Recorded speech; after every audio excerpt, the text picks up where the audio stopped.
Hello, and welcome to the D.A.M.E.S webinar series. At D.A.M.E.S, we empower parents by showing them all of the different wonderful organizations that are out there to help support their children. Today, we have Mikey's League. I can't wait for you to learn more about what this organization does for special needs families. If you want to see more webinars like this, please consider becoming a D.A.M.E.S member. Thank you and enjoy. Hey D.A.M.E.S members, welcome to the D.A.M.E.S webinar series. I cannot believe that it is September already. Oh my goodness, this year has flown by.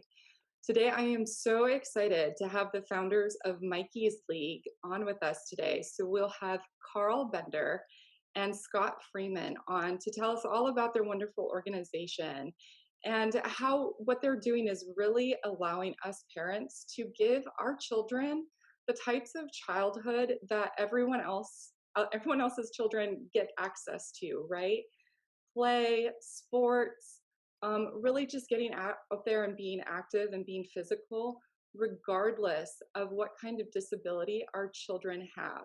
So thank you so much, Karl and Scott, for being with us today, and I cannot wait to hear more about your wonderful organization. Thank you so much for the introduction, Michelle. We're really happy to be here. We're really excited to tell people about what we have going on at Mikey's League and kind of what, how we feel like we can help their children have kind of the childhood that they want. So we'll get into it real quick with some introductions. My name is Scott Freeman. I'm one of the co-founders of Mikey's League along with Karl. A little bit about my background. I've got a master's degree in education from ASU. I worked a lot in behavioral health. When I left behavioral health, I was running a behavioral health clinic in Chandler for one of the big companies that everyone would know. As part of my job history with them, I also worked closely with the DDD. As a supervisor of case managers, we were in the building with DDD, so we were working on all the co-located cases for kids with co-occurring conditions, with psychiatric and disabilities. I had the pleasure of meeting Karl in high school, and we've kind of stayed in touch ever since. I got involved with this one day when we were sitting around talking over some barbecue, and he kind of confided in me the secret dream he'd always had to start this nonprofit, and it was just an immediate, let's do it, let's go. What are we waiting for? With that, I'll toss you over to Karl. Hey, my name is Karl Bender. As your kids will get to know me, it'll be Coach Karl. A little bit about my background. I'm a big brother of a kid that has a disability, or a big brother of a kid that has a disability. I played football. I was a captain on our varsity team and all that stuff. I'm really a big sports fanatic. I also, a little bit more on my work background.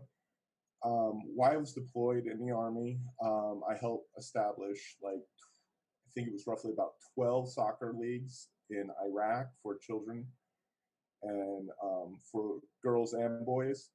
Along with that, I also, when I retired, I started with another program called Pikes Peak Wrestling, which was a youth wrestling league, and it put me in contact with working with a lot of the Olympian wrestlers out of Colorado Springs.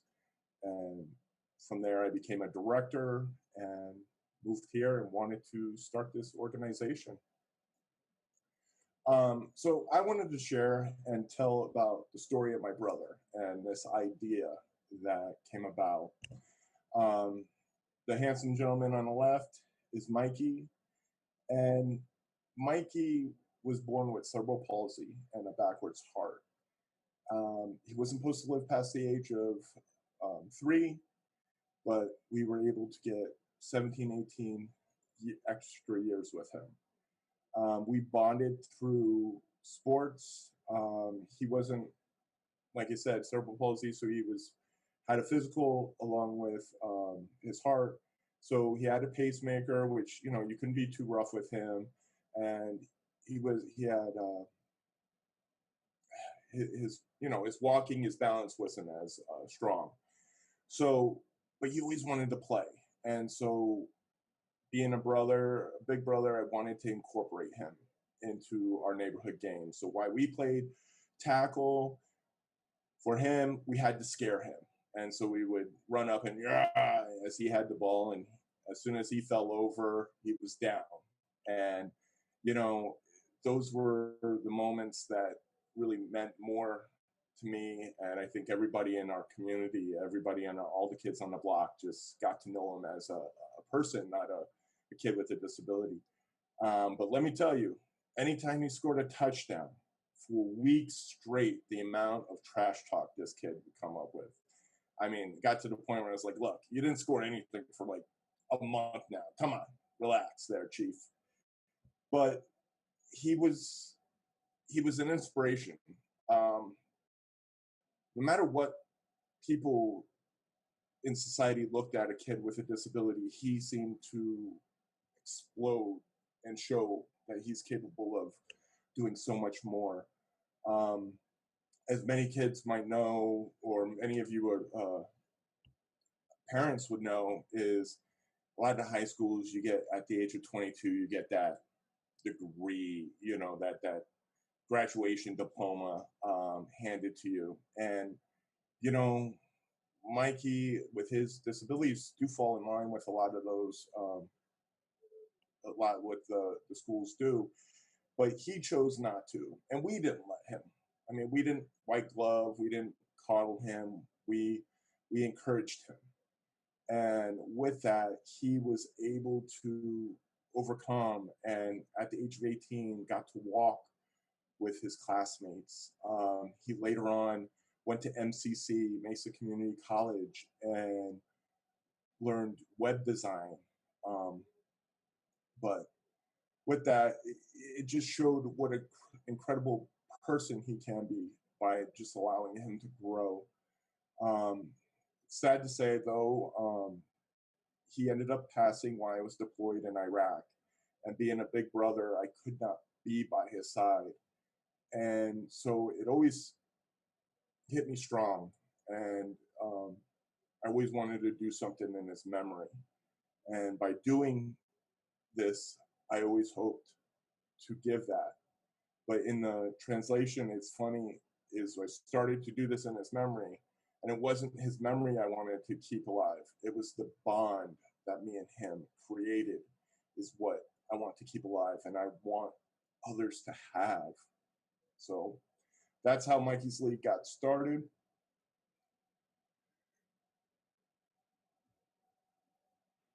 So then, yeah, thank you, Karl, for sharing a little bit about that story. So at Mikey's League, like Karl said, we believe that anyone can be an athlete, that everyone deserves to be able to play games, that everyone deserves to be able to participate in society in general. Like Karl had alluded to, from when we conceived this idea to when we actually ran our first program, kind of we learned a lot, and kind of things changed with our mission and our vision. But overall, kind of we're just looking to show people that these kids can play, these kids can be athletes, these kids don't have to be put into a corner, where they're only doing things amongst themselves. We want them to, anyone who knows, you guys know as parents, if you spend any time with these kids at all, they're the most loving, caring, remarkable people on the planet. But a lot of people don't get a chance to kind of experience that or to see that. And that's part of what we want to do, is we want to share that with our community, to kind of give these kids a platform to show, like, I'm just like you. I listen to the same music as you. I watch the same TV shows as you. I just have different abilities. So we want not only to allow these kids to be a part of these programs, but we want their peers in the community to see the same thing, that wow, I can learn a lot from them. So then we want to talk a little bit about what makes Mikey's League different. There's a lot of programs like ours.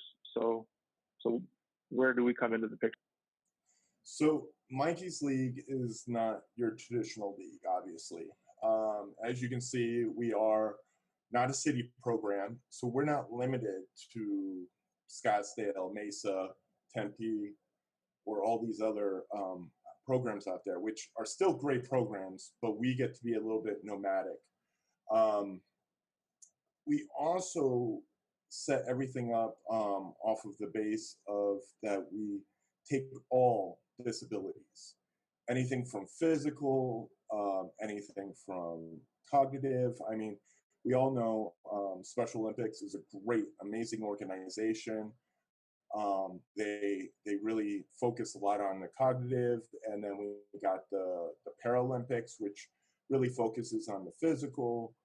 And then there's other organizations that are in between, but we want to incorporate and focus on everybody. We want to bring young kids together, our athletes with disabilities and our athletes without. We also want adults. We want to incorporate a lot of the 16 to 30-year-olds because there aren't many programs out there for them. So we just want to bring that all together. So that's kind of what makes us different.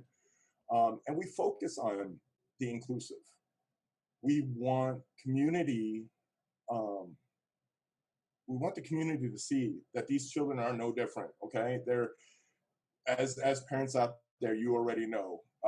They're as loving and caring as possible, but they are also just as trouble. They cause just as much trouble. We all society paints them as angels, but we all know they're not. But that's the thing. I want everybody to see that. There's no difference. A little bit of tweaking, that's we can still play sports. We can still be friends. We can still build these incredible bonds. So that's kind of what sets us different. So along with this, as you could tell, I was getting into the inclusive sports. Is the same we do. Athletes with disabilities don't need to have that mental cap. They're capable. Just like give you an instance, a kid that's in a wheelchair, maybe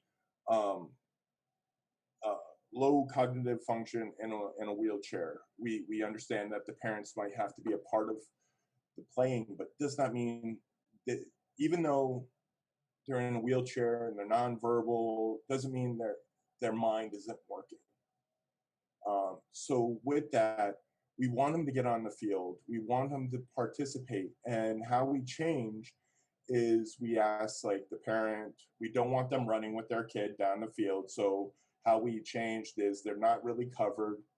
We have them, the parents push them, they go to a position, the ball is thrown, and if it hits the wheelchair, it's counted as a completion, and it goes from there. Now we also eliminate that because anybody will just try to throw at someone in a wheelchair and get the completion and move down the field. So we usually eliminate it to one.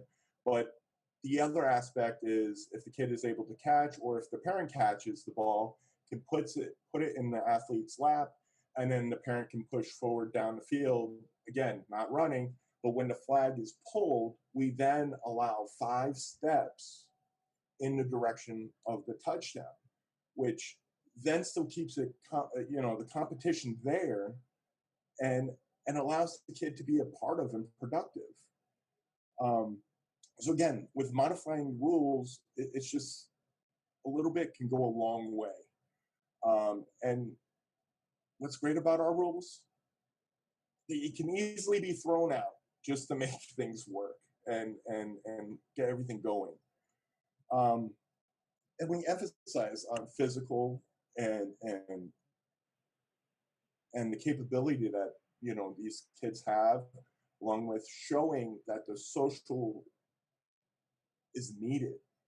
A lot of the kids don't have friends, and so this allows them to build those friendships, and it also allows within the community kids that they will go to high school with or other schools with to notice them and build those long-term, you know, friendships, you know, so they can eat lunch together and create an amazing society.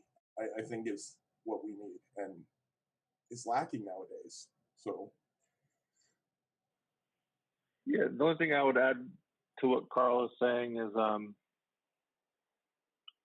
you know, Karl alluded to it earlier. We don't, when we're doing inclusive sports, we don't coddle them. We don't treat them any different. If, you know, just because you might have Down syndrome doesn't mean if you're not hustling, we're not going to call you out for not hustling. We really want to push them to be the best that their ability allows them to. And obviously we're dealing with a wide spectrum of abilities and ability levels. One of the things that we take really seriously is trying to make sure that we have balanced teams. So we'll talk about a little bit more in detail later, but you know, you might think offhand, hey, my child, you know, football's not for them. They're nonverbal. They really struggle to follow directions. I'm not sure what they could do. But I would say call us up. We'll talk about it. We had, I think, 4 children that were nonverbal in our last program that we ran, and they participated just fine. They did really great. We were able to, because we're balancing the teams, you know, it works out. You know, we're going to allow them to cover each other. We just make it work.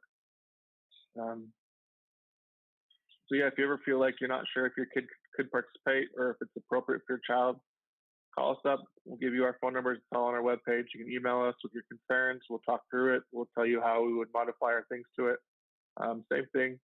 Our preference is that the parents stay on the sidelines, but there's times where that's not possible, and we've allowed them to come out with their kid and coach them and help them. You know, that's an adaptation that some kids need. Is they need their mom or their dad to tell them, okay, you're running this way this time, and that's fine. We make it work. So going along with that, there's a few different programs we're running. We're still a very new organization. We got our 501c in July of 2019. So we're hustling. We feel like we're offering quite a bit for where we're at. We obviously want to be offering more, and we'll get there. So right now our main programs are our family flag football program. That's more geared for younger kids. We have an inclusive flag football program that we're running in collaboration with Arizona State University.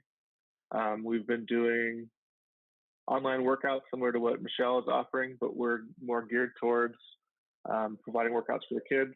And then we've got an upcoming inclusive basketball program also with ASU. So the first program to talk about is our family flag football program.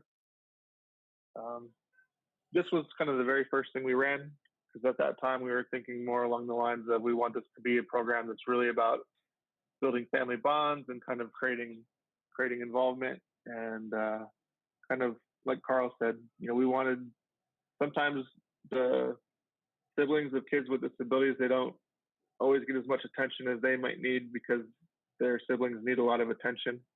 Also, when they're doing activities, usually the activities for kids with disabilities are kind of segregated and kind of on their own. They don't really leave room for sibling participation, and vice versa. You know, if your daughter's playing soccer, you know, odds are their team is probably not very open to having a child with a disability come play. So this program in this picture, it's probably hard to tell without me being able to point it out in detail, but we had, for this first event we ran, you know, this group was a sibling group, this group's a sibling group. I almost pointed with my hand, but these two here are siblings, these two here are siblings. We worked really hard to kind of provide that opportunity, because it's not an opportunity that's very common. The same thing when we're marketing our family program, it's not required that you have sibling involvement or parental involvement, but it's highly encouraged. We want them just out there having fun. The focus is really on creating friendships and creating bonds, and that was something that we really learned right off the get-go. Was, you know, the first day we're running games, you know, the kids are asking each other, are you my friend? And it was really heartwarming and heartbreaking at the same time. When we're running this program, we always refer to each other as their friends. We say, hey, come on over here. Your friends are over here doing this drill, and we're calling them over. Things like that.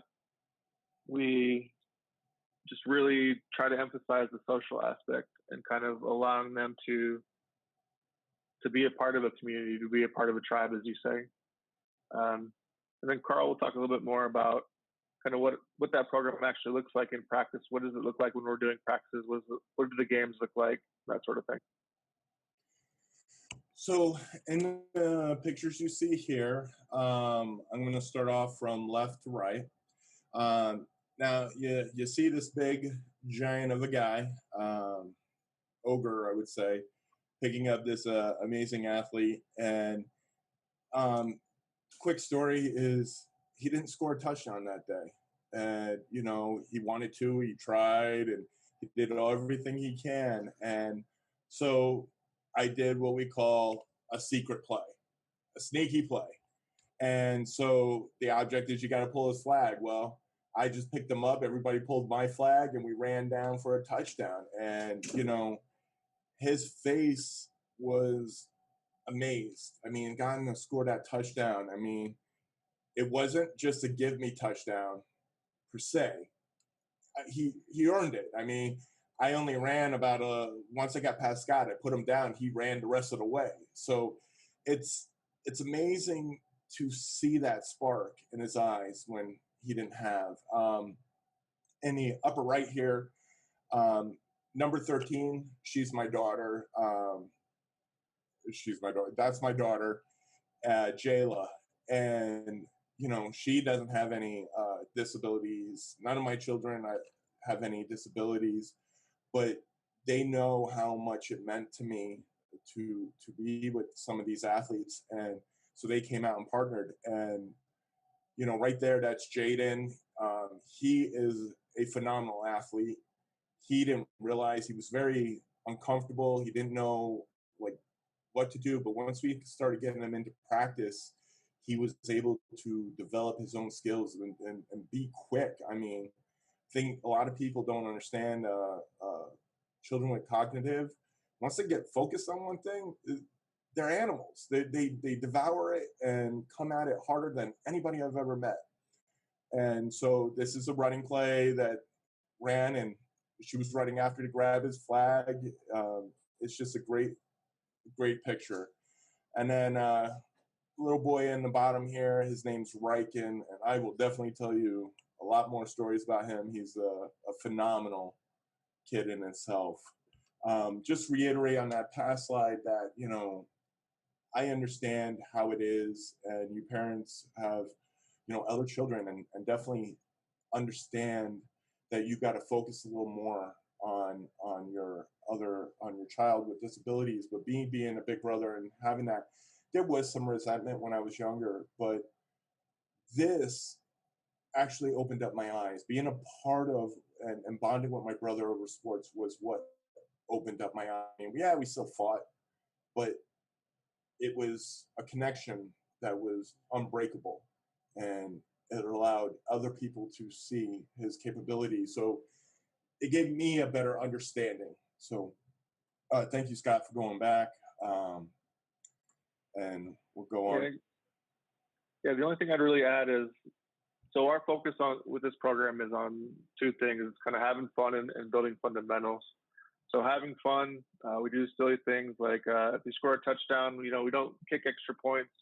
We do touchdown dances. So we have everyone circle up on the kid that scored a touchdown. They do their best Fortnite dance, and then kind of everyone has a great experience. Kind of gives them a little bit of extra focus, a little bit of extra tension, and kind of everyone has fun with it. At the end of every practice, every game that we have, we do what we call circle up, and we allow the kid to pick out another athlete or another friend and talk about what made them special that day. And everybody ends up picking out and really building the building the confidence, and that's what the children need more than any. We've had dealt with some kids making, negative comments, and I don't get mad, I don't get angry or anything, but I put them, I partner them up together, and I make them work together to show it's just this, we're not that much different. Teach them, show them. If they lack in one thing, help them build that skill and become better. So we encourage, a lot of our Yeah. athletes to be role models. And like Karl was saying, that circle up at the end is really important, and something that I thought from my background would be really difficult to get the kids to do. But the truth is, you put them in a circle and say, "Hey, who wants to say something nice about one of their friends?" And you can't get them to stop talking. Everyone wants to say, "Oh, Jaden did such a great job. He ran so fast today," or Jayla, she pulled so many flags. She did a great job. They're all really good about recognizing, and we'll show that in the next slide. But that's one of our fundamental principles too. Is neither of us is of that mindset of everyone gets a ribbon. Everyone participates. They did great. What we do strongly believe is that everyone contributes something, and everyone can be recognized for their success in a specific area. And I'll let Karl kind of talk about one of the ways we did that. So as you can see here, this is Riken, and Riken we called the Bull. He literally would run around and pull everybody's flag, his own teammates, his own flag, the other team's all flag, and it was one of the things that was just fun. Along with this, we just don't let them be by themselves or go out and do anything they want. We do teach them. We do practices before, usually 45 minutes before, and then we do a game. But with this, Riken ended up developing a really great bond with my middle daughter, Chloe. And so as you could tell, we do an action picture. This is legit cards that we get for the kids at the end. Again, we don't believe in ribbons, but we want to show what they are able. And as you can see, Riken the Bull is a man called when he pulls all the flags. He holds the most record for flag pulling. He also holds the most penalties for kissing the coach's daughter. Just stuff like that. He was a big deal, a part of everything. He brought amazing energy. His sister brought amazing energy, and that was one thing the parents definitely stressed to us, was that bond that was created between him and his sister was amazing. And it was, I can't strike that enough. I feel like everybody needs to know how important. And he was a powerful runner. He didn't shy. He was always about making everybody feel good and being a part of. So with that said, Scott, if you want. Yeah, the last thing I'll touch on with this, and this goes for all of our programs, part of what we want to do is we want to create an experience for the parents where they can just relax and enjoy their child too. I think it gets really easy. It's a terrible comparison, but I always say, when you have guests over at your home, if you're a dog owner, you know that you get really stressed out about kind of your dog's behavior, and you're really concerned about it. But your guest usually doesn't care. Your guest is usually just super happy to see your dog. It's the same for us. We get a lot of times where the parents get really concerned. A good example was Riken could not stop touching Karl's beard. He loved it so much. He loved to play with it. He loved to stroke it. And his parents would get really hyper focused on, like, no, he's got to stop doing that. The reality is Karl loved it probably more than Riken loved it, and we're pretty good at setting boundaries when boundaries need to be set. That brings us into talking about kind of our last program that we ran that we're really excited about. Through working with the younger kids, we ended up entering into a partnership with Arizona State University for that for the season that we were just showing you, the last season we ran for the younger kids, which was like I think it was about 8 to 14 was the age range. Through the universe working in mysterious ways, our last 2 sessions ended up being held on campus at ASU. ASU loved what we were doing so much, they asked us to help them start a football program at ASU. And that led to what I think is an amazing thing that we get the opportunity to do. And we're incredibly lucky to get to share this experience with the kids. In our last season at ASU, we were able to bring 20 athletes with disabilities on campus. You can see in these photos, we played right in the middle of campus off their student recreation center. We brought in, ASU was able to bring in partner athletes from in general from the fraternities, but and sororities, but also from some students who just had expressed individual interest. And they were out there every week playing football with the kids. So when we're running our 5-on-5 flag football program, typically the balance we're trying to strive for is we want 3 kids on the field that have a disability and 2 kids that don't. That said, we've set it up to where everyone can contribute. Everyone gets coached the same way. Everyone runs the same drills. Like Karl said, we run a very, very structured program. That's something that the parents comment on frequently is we don't waste time. From the minute they get there, we have them engage in activity, and we go from drill to drill to drill without stopping, or giving them that time to loiter or give that time to wander away. We keep it moving and keep it very structured. We focus not just on like, hey, go out there and do your best. We really work with them on, they're learning plays, they're learning routes. They're really playing football. It's not a pretend version of the game. It's not a watered down version of the game. They're out there playing. Everyone who's out there has got the same mindset. They want to have fun. They want to be as competitive as makes sense. What we ended up doing is, so we ran this as a 4-team league where we had 4 full teams. We were running it for 8 weeks. We were able to break out and separate the more competitive kids to try to form a Special Olympics program team. With the COVID situation, that tournament ended up being canceled, but that's kind of how we like to do it. We like to have kind of everyone has fun and learn and is kind of mildly competitive. And then we were taking kind of the more competitive of those kids to kind of do something kind of above and beyond. But again, it was an amazing experience for these kids just to get onto a college campus, to be able to be showcased in front. This is a live college campus with students going by, and it's just cool. And this is what, like, when we talk about setting ourselves apart, but yet we still bring ourselves together as in the community. I mean, there's no rivalry. We still do stuff, Mikey's League, but Special Olympics has an amazing flag football tournament, and we participate, and we end up building a team to go that way. And it's very hard not to be and take advantage of these amazing other organizations. So we also believe in, this is a football program. We're going to go full jerseys. We're going to go all the way. It's not just a T-shirt. It's not anything like that. We want the kids to really feel a part of something.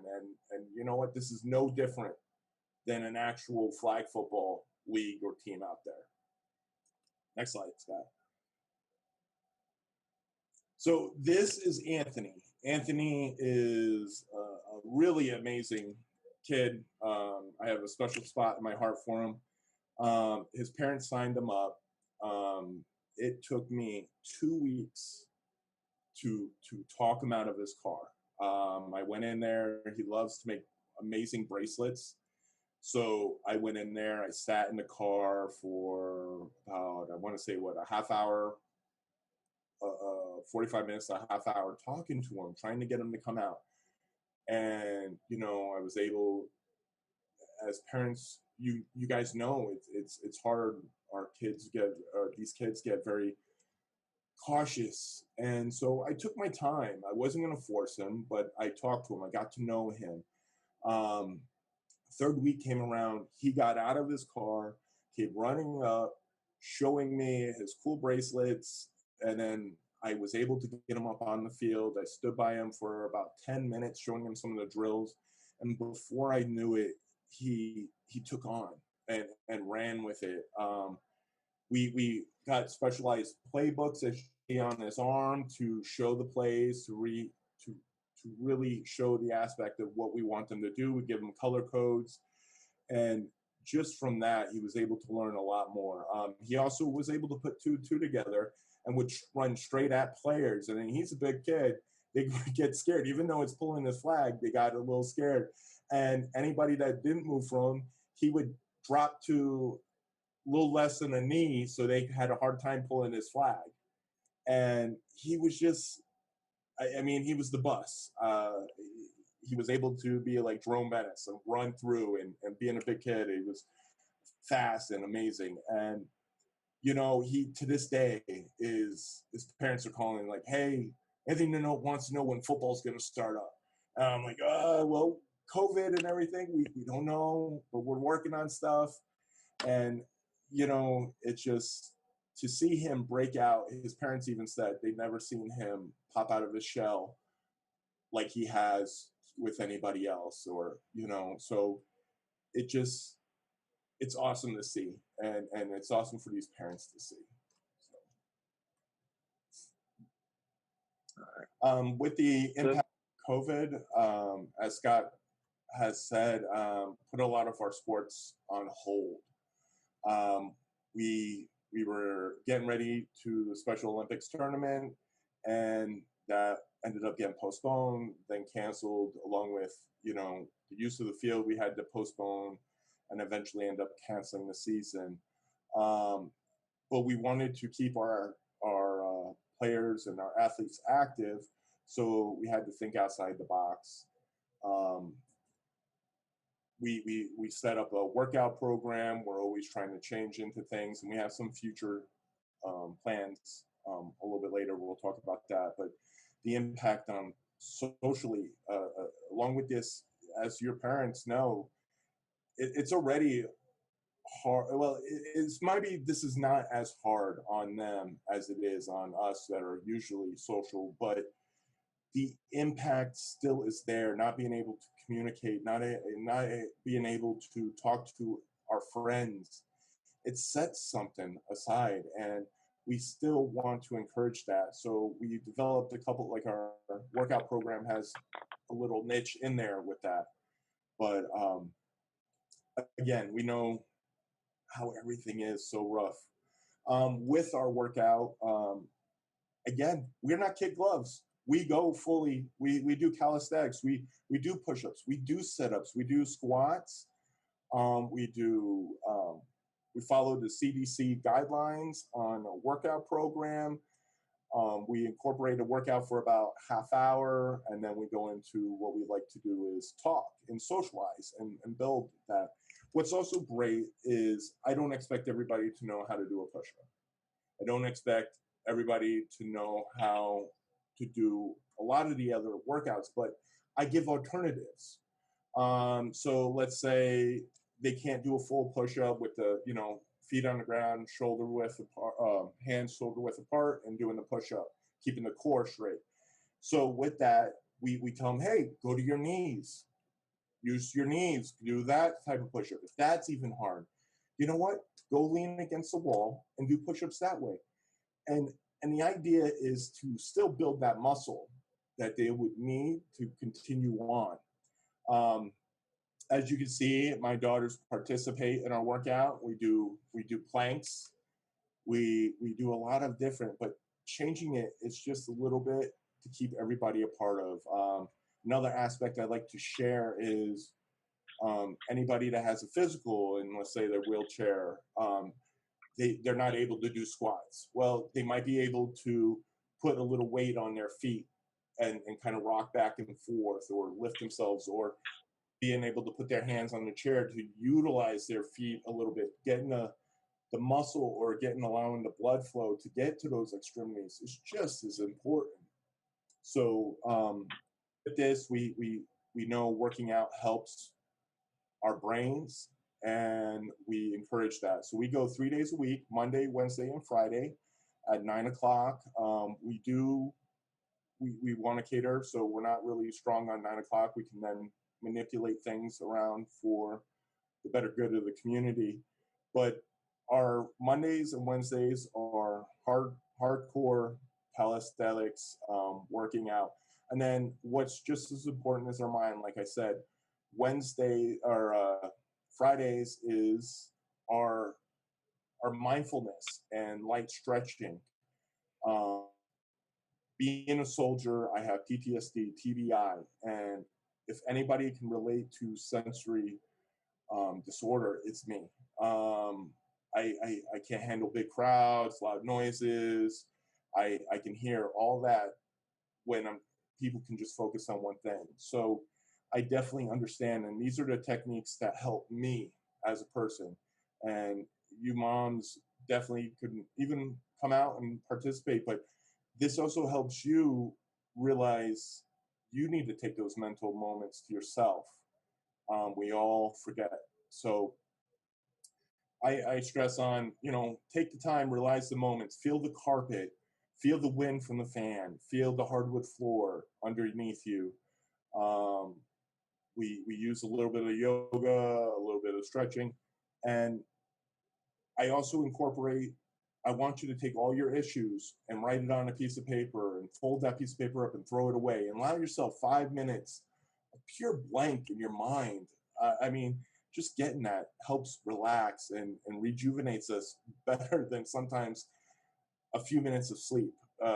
So with that said, that's what our online workout is. I would add, like Karl said, Mondays is usually the hardest workout. Wednesday, we step it down a notch, and then Friday is more relaxed. Kind of, in my head, one of the more important things that we do is, if doing the hard workouts, eating your vegetables, kind of the dessert at the end is we do social time. So our workout itself takes usually around a half hour, 40 minutes, depending on how many sets and repetitions we're doing that day. But then we spend usually 15 to 20 minutes just hanging out at the end. The kids really love that time. The kids notice when their friends aren't there. When they log in, they're gonna, where's Connor today? Is Connor coming? And they'll sit there and we'll just talk at the end. Same thing, we've got one of our regular participants is nonverbal. He still hangs out the whole time. When we ask him questions, he'll show us stuff on his phone. He'll do some signs. He's still fully included, fully valued. We love having him there. We miss him when he's not there. But that social connection is, to me, one of the more valuable parts about our online workouts as well. Like Karl said, we don't expect every kid to be really eager to come do a hard workout, but we don't mind them just sitting and watching. We're really patient with them as well. We've had kids that come and watch a few times before they'll jump in because they want to, they want to know what it's like, and they want to understand it before they feel comfortable starting. And we're comfortable with that too. We'll do the same thing. We're not playing dance party and watching YouTube videos. We're doing exercises. We're totally comfortable attempting to the best of their abilities to push these kids to do the correct forms, to do the whatever. We know that everyone's got different abilities, and we're fine with that. We'll modify, we'll adapt, like Karl said.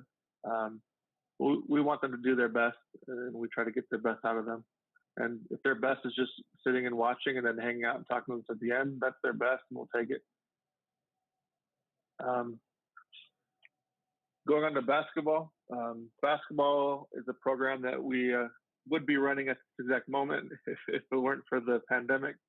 ASU loved kind of the football program that we put on with them so much they wanted to add basketball in as well. The details are still up in the air because no one knows exactly how this is going to shake out, especially when you're dealing with the university where they've got to be cautious about having outside people come in. But the original plan was that we would be playing in the student fitness center. Same thing, we'd be playing with the people that are there, being part of the community, saying, just going and playing just like anyone could. We were pretty excited for it, and we still plan on running it. It's just kind of a matter of the world's got to get a little bit safer for us to feel comfortable putting it on, and for ASU to feel comfortable hosting us. Is there anything you want to add about that one, Karl? No, just we got everything kind of planned out. So when everything does open, we can hit the ground running. We just want to get this going as soon as possible. Once the world gets better. So going into our you got it, Karl. Our future plans coming up. This whole COVID really opened our eyes to a lot of different things, and another thing, like our workout program I talked about, but it's free and it could be national. You can be in DC, you could be in Washington, you could be in London, and still have your athlete participate. So when that opened up our eyes, we looked into a lot of things. And now these are plans that we're looking into. We haven't finalized anything, but an esports program, like doing Rocket League and other stuff. We know a lot of these parents, these kids do play video games, and it's a fun thing. And being able to build a community where they can be safe to talk and hang out with is just as important. Me being a vet, this is a real big thing. I want to do a vet program. There's a lot of things that we can incorporate, and then being inclusive with a lot of our vets, from physical to cognitive, and being a big part. We've did a demo on kickball with a partnership with Miracle League, and it went really well. We really liked it, but again, epidemic came through and postponed a lot of our plans and everything. And the idea of always expanding. We're always looking to, right now we're localized, but we can be nomadic. So we can go over into different areas of Arizona. Hopefully being able to eventually develop out bigger in our state, and then outside of our state, and go regional, and fingers crossed, go national and international. It's what we plan on, but slow steps wins the race. So these are plans that were coming up, and we would definitely love for your parents to reach out to us and talk to us and give us a lot of what they feel is something that can help their kids, their athletes, to come our way. So with that, our next, Scott, do you have anything you want to toss in? Or so the next slide, these are groups that help participate. This is not all of them, but these were, ones that we wanted to show and get recognized. Live Well at ASU, they loved our program. They helped sponsor a lot of our stuff when we were going through. Lifetime Fitness donated a lot of their gym time to us so we can participate, host our demos. Gilbert Fire and Rescue has come out multiple times to help volunteer and be part and participate with these kids. And, these men and women get more tired. They say they're tired more playing with these kids than anything else. So it's fun time, and the kids get to run on and be a part of check out their fire trucks and all that stuff. Arizona Community Foundation was an amazing organization that is helping us out too. I just wanted to recognize these amazing organizations in our community.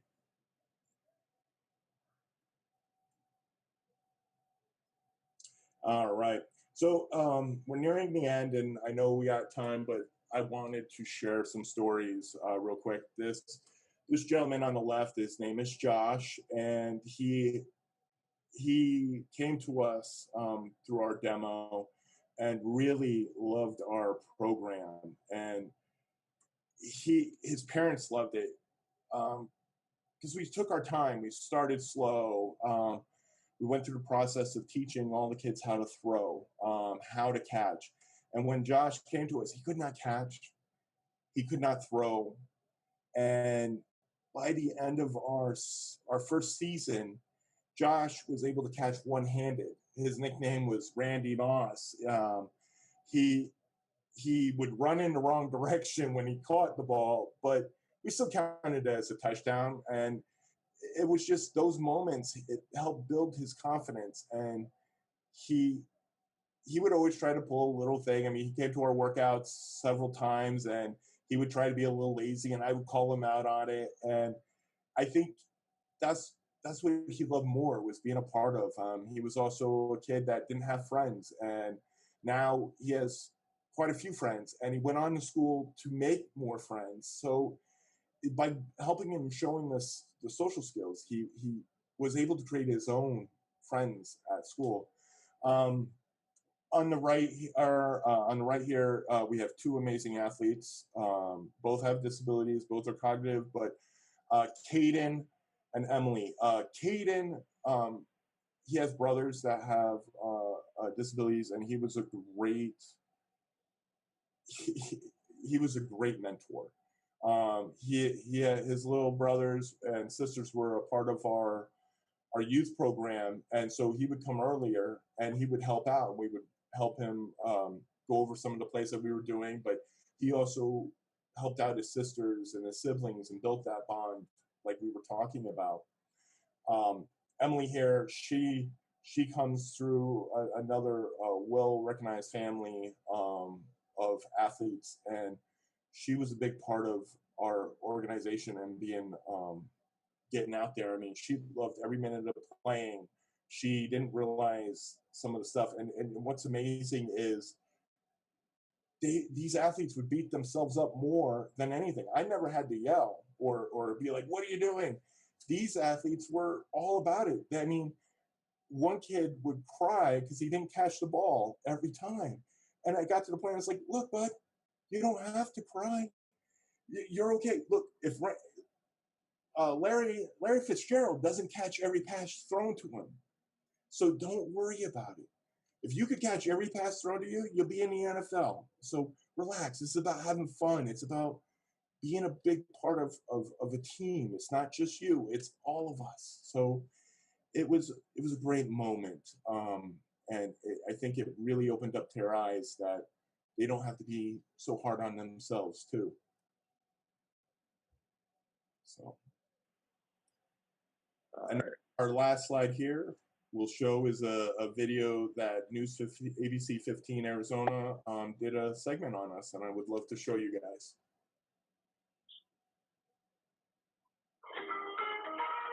We all know playing sports can be pivotal for kids to learn the values of teamwork and practicing hard. But the field or gym can still be off limits to some. One Valley group is helping kids go places in sports with a league of their own. ABC 15 morning anchor Kaylee O'Kelly shows us how a brother named Mikey inspired it all. He had cerebral palsy and a backwards heart. I never looked at him as a kid with a disability. I looked at him as a brother. Karl Bender and his brother Mikey bonded over sports. It was something they had in common. But Mikey died while Karl was serving in the Army and deployed to Iraq. That loss led to something new, Mikey's League. It's a program where kids with physical or cognitive disabilities can play sports. I did it in his memory, but it's even taught me more. Like, it's not the memory I want to do. It's I want to create the bond that I had with my brother. And I want these kids to have the same bond with the community. That community connection has proven to be key. Scott Freeman co-founded Mikey's League. One of the things that really surprised me when we started Mikey's League that we weren't expecting was how much the social interactions were important to the kids. Almost more than it was playing sports. It was like, are you my friend? Like, I have a friend now. Like, that's so amazing. On the field, These kids are all equal. A lot of people don't understand that kids with disabilities don't want to be a part of anything. And with Mikey's league, they can't be. It's heartwarming. I mean, I'm not going to lie, I'm a big old rugged guy, but it was kids class. It's good to change the world. Changing the world and leveling the playing field, one game at a time. Keely O'Kelly, ABC 15, Arizona. What a great organization there. For their efforts helping kids go places, Mikey's League is getting a $500 gift card from the Valley Toyota dealers. They plan to use that money to upgrade their computers and cameras to help all those kids stay connected during this pandemic. Yeah, and that's exactly what we did. As soon as we got that money, we immediately invested in a new camera and all the associated stuff that goes along with that we need to make kind of our workout program a little bit nicer, a little bit more high end. We're much happier with it. Nice. Well, congratulations on that, guys. That was pretty big. It's quite amazing to watch your presentation and to know that you haven't really even existed as a 501c3 for a year yet. Is that right? July of, so a year and a half. We just passed a year. A year and a half. Yeah. And we just passed a year, and about half of that time has been under quarantine. So in our first 6 months, I think we ran 2 full seasons of football. One of those seasons involved 2 different age divisions. We ran a demonstration event with the Miracle League, like Karl was saying, because they wanted us to come in and run programming on the days when they're not using their amazing multi-million-dollar facility. They wanted us to come take up some of that time for them. We've been fortunate enough to do some really cool things really fast, and we're excited for the world to get a little bit safer, or for us to be able to adapt to the new normal a little bit better, to where we can start running our bread and butter programs of football a little bit more often. Yeah, I love the combination of you guys too, because, Karl, you've got that really heavy sports background, but then Scott, you have the more special needs background where you know how to make different accommodations so that everybody can play together. I love that you have both of those perspectives in the co-founders. That's really great. Yeah, it's one of those things that I feel like as we get bigger and bigger, I can never not see myself being a coach and being out there. Even if I'm 90 years old, I'll probably be out there just trying to do my best. But yeah, it's awesome. Yeah. One of the really big takeaways that I love from what you're doing. So I grew up playing sports. I played in college, and it's one of those things where that sports brings a lot of different teaching moments to somebody's life, right? And when you have a child who has special needs, sometimes we feel like we're not able to give them those same lessons. And I think, Karl, you touched on a really big one when that child was crying from not being able to catch the football, because I think our children, with all the therapies and with all of the attention on them all the time, they really develop this huge fear of failure, and it sucks. Like, I hate it so much because they're kids, and how do you learn in life? You learn by failing. And so I think that sport is such a great opportunity for kids to try and fail and get back up and try again. And I love that that's something you guys really promote. I mean, it's a lot of athletes, and I'm pretty sure tons of these professional athletes will tell you they were not at the beginning. They practiced and practiced and practiced and wanted it more, and developed, and they learn from their failures. And I think that's one of the things, like you said, these children don't know. They strive to be the best. In their head, there's only one way, and it's 100% to be the best.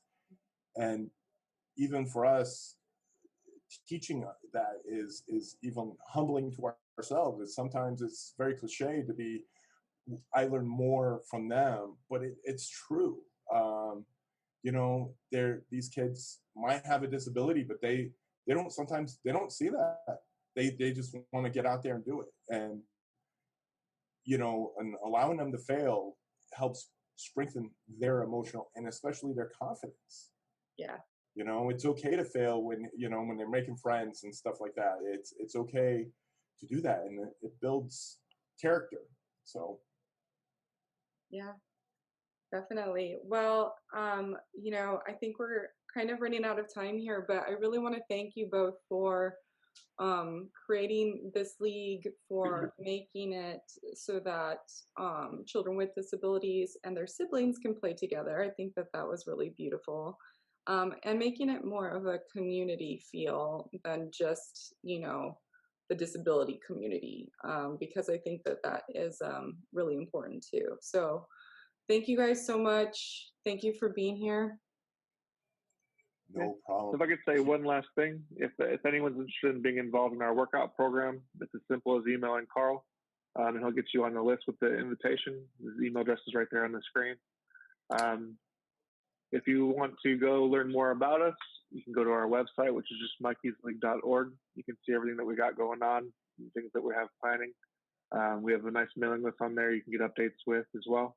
Same thing, if you're interested in being involved, we would love to have you involved. Through our website, we've got a volunteer application where you, even if it's as much as like, I don't know what I want to do or how I can help, but I just want to help, reach out. We'll figure it out. We'll get you involved.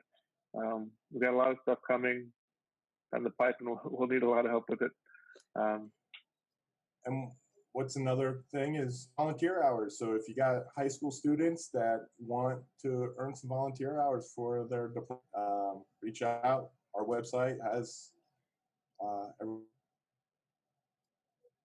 right. Awesome, guys. Thank you so much. And I can't wait for COVID to be over, because I'm going to get my son on that field and my little girl, because she will steal every flag out there. And I'm really excited to play with you guys. Like, let's get on the football field and, play some flag. I think it sounds awesome. Can't wait either. Perfect. Thank you so much for having us. All right. Yes. Bye.